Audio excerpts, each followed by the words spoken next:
Hi guys. So I took a week off of social media and social media and like the media in general. I did a little cleanse, and the reason why I did it was because every week, every Monday, I do a weekly tarot spread for myself, and I pull a few oracle cards for myself. And the last oracle card that I pulled, it's from the Earth Warriors oracle deck, was Goddess of Teotihuacan.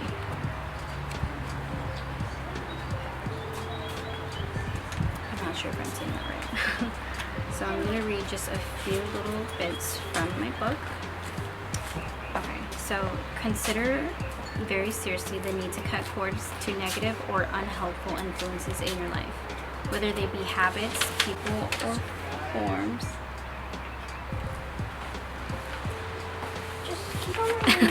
Okay. Of entertainment and media that threaten to distort the pure and wise use of your wild spirit and ignited mind.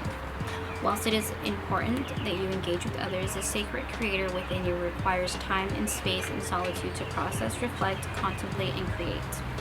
Only then can you remember who you are and what is important to you, and summon the inner power to act accordingly. In that way, you will not become overly swayed by any lesser force, particularly mainstream consciousness that perpetrates victimizing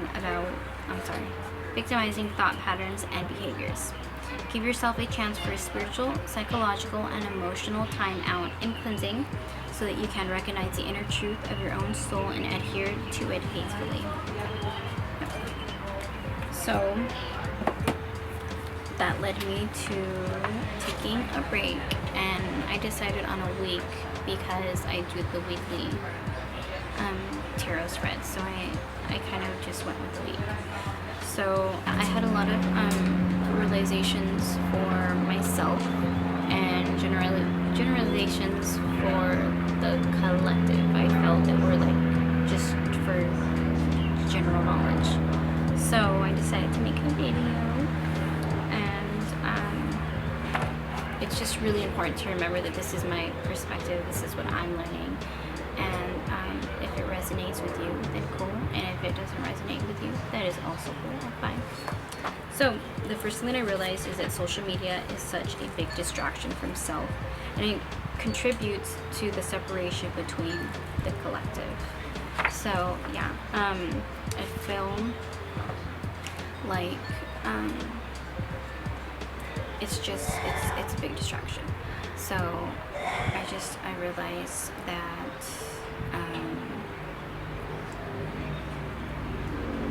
when you're on social media and you're scrolling and you come across something that kind of upsets you, you start kind of judging that person for their beliefs and their view, and it ends up putting a separation between you.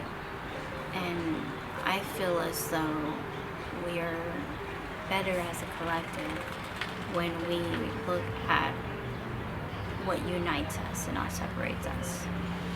And so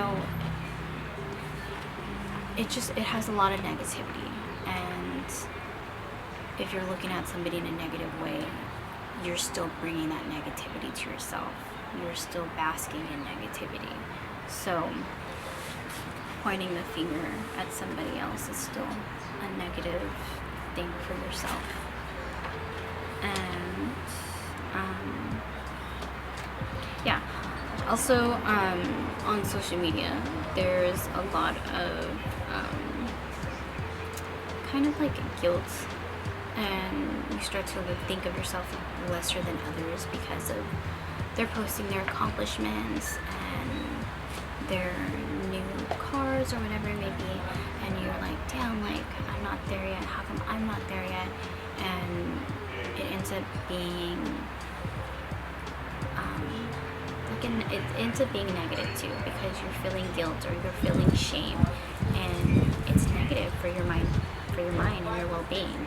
So that's the first thing that I realized. The second thing that I realized is that being on social media, you're less present and not in the moment. I feel like that's like, I feel like everybody kind of knows that, but they still do it. And so, an example, with all the things that are currently happening, it's easy to get sucked into the stories, the theories, the opinions, the perspectives, and that ends up making you feel ungrounded or not secure and worried. And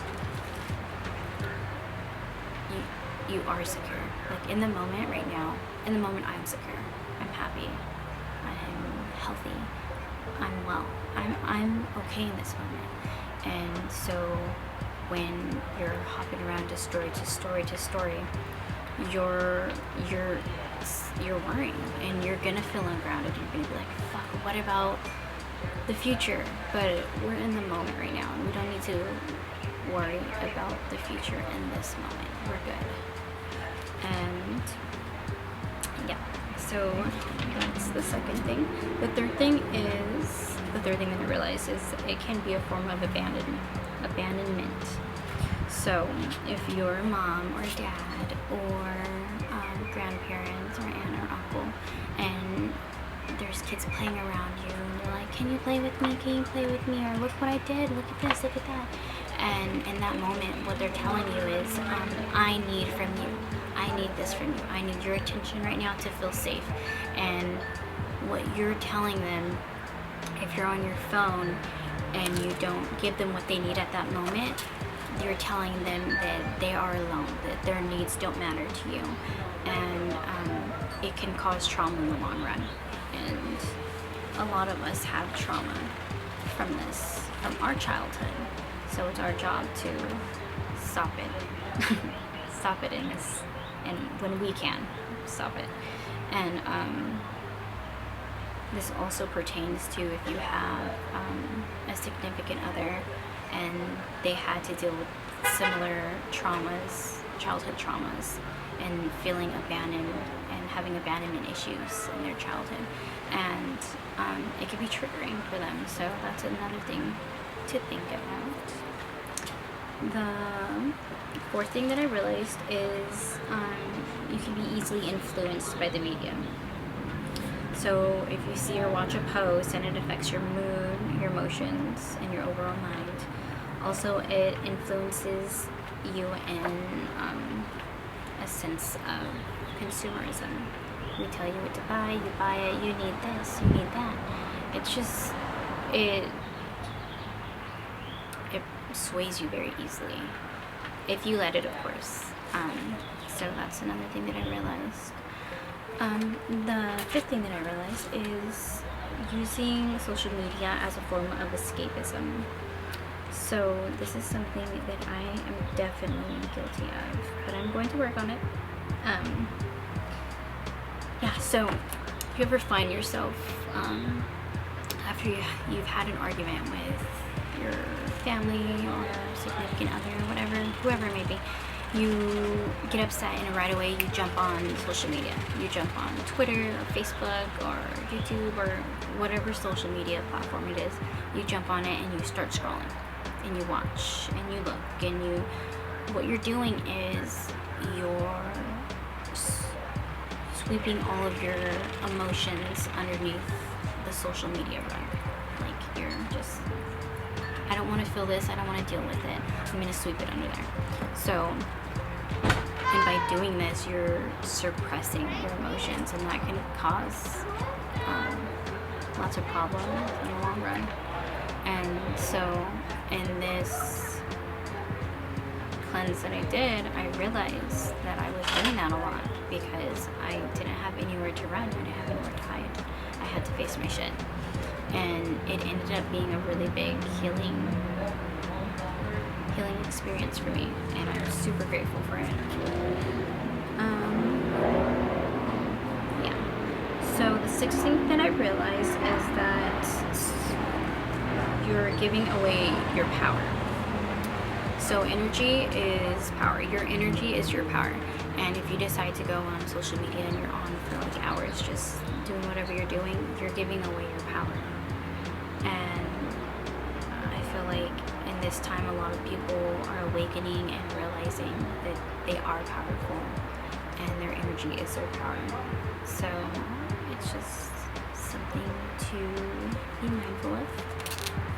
So the realizations I have for myself, just me personally, were that for my life path, it's important for me to minimize distractions.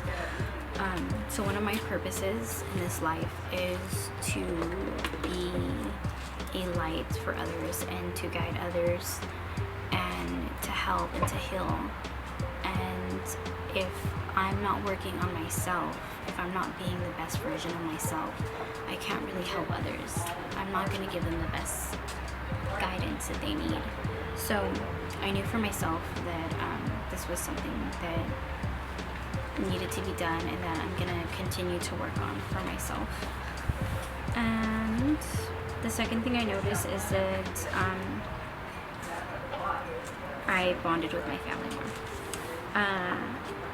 We played hide and seek, and we were laughing and giggling, and it felt like I was a kid again, and it was something that I really needed to do, and I feel like I want to do more.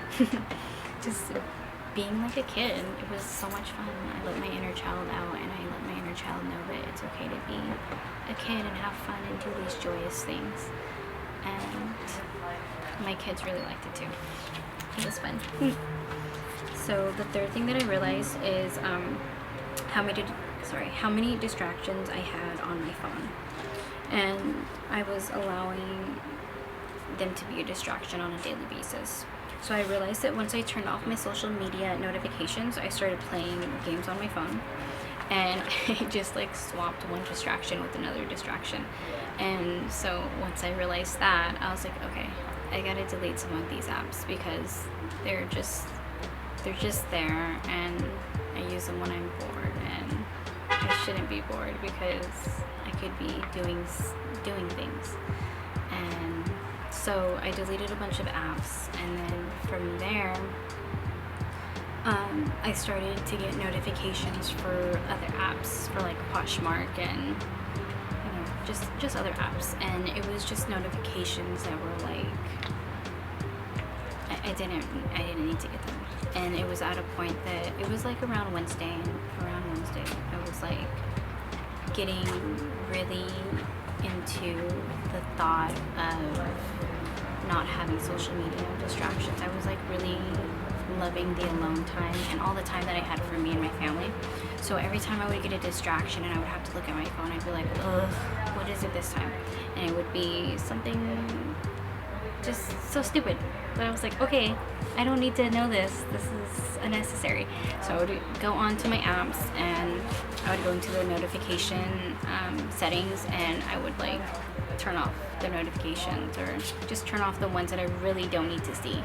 So yeah, I did that, and then that led to my emails, because I was still getting email notifications, and then it would be like from Tilly's or like companies telling you like, oh, there's a sale, or just random emails. And so I started to go on my emails, and I started to unsubscribe to a lot of emails so that I wouldn't get emails from them anymore.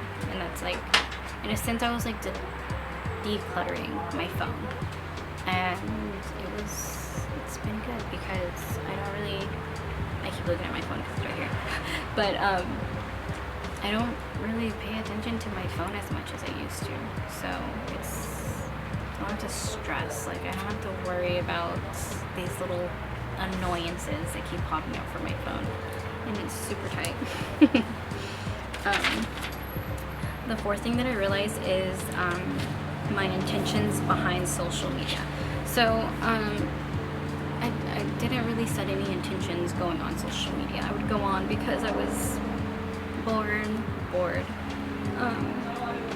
because I wasn't doing anything. I would just scroll on, and it became a habit. Like I wasn't bored, it's just because it was there, and I was like, oh, like I haven't been on social media in like 20 minutes, let me go on again, like something ridiculous. So yeah, so I just, from now on, I minimized my time in social media. So there's actually a setting that you could have on social media to set a time. So I'm doing only an hour and 30 minutes a day, if I even get to that. And yeah, and then so I'm only gonna go on if I have intentions behind it. So if I'm going on to post something, I'll post it. If I'm going on to look for inspiration, I'll go on it. If I'm going to look up something for my craft or just to get knowledge from something, I'll go on for that reason. But I'm not gonna go on anymore just to go on it because I'm bored or because I want to aimlessly or to escape. I'm not gonna do that anymore. And the fifth thing that I realized is from not having a lot of distractions, I learned to question a lot about myself, like my reactions, my moods, and my triggers. So yeah, like I said, I didn't have anywhere to run, so I would get triggered by something, and I had to deal with my shit. I had to be like, why am I triggered by this? Like, why is it so easy for me to get upset? And it would lead into one, to another, to another, to another, until I was like, wow, like I really see why this upsets me, and now I know what to work on. And so it's been a really big healing experience for me. And the last thing that I realized is my spirituality took a huge leap. I feel more secure now. I feel more aware of my triggers and why I trigger to certain things. And I just know myself a lot better now, and I feel like I did so much inward work that it's helping me so much. And for me in my path, I realized that it's really important for me to meditate every day, and that helps me be the best version that I could be for myself, for my family, for others, to be of service to others. And yeah, so thanks for watching me, and if you have any questions, let me know. I'm also offering now tarot card readings and channelings from your higher self. So if you have any questions or if you need guidance, you can let me know, and I would love to help you. Thanks so much. Peace.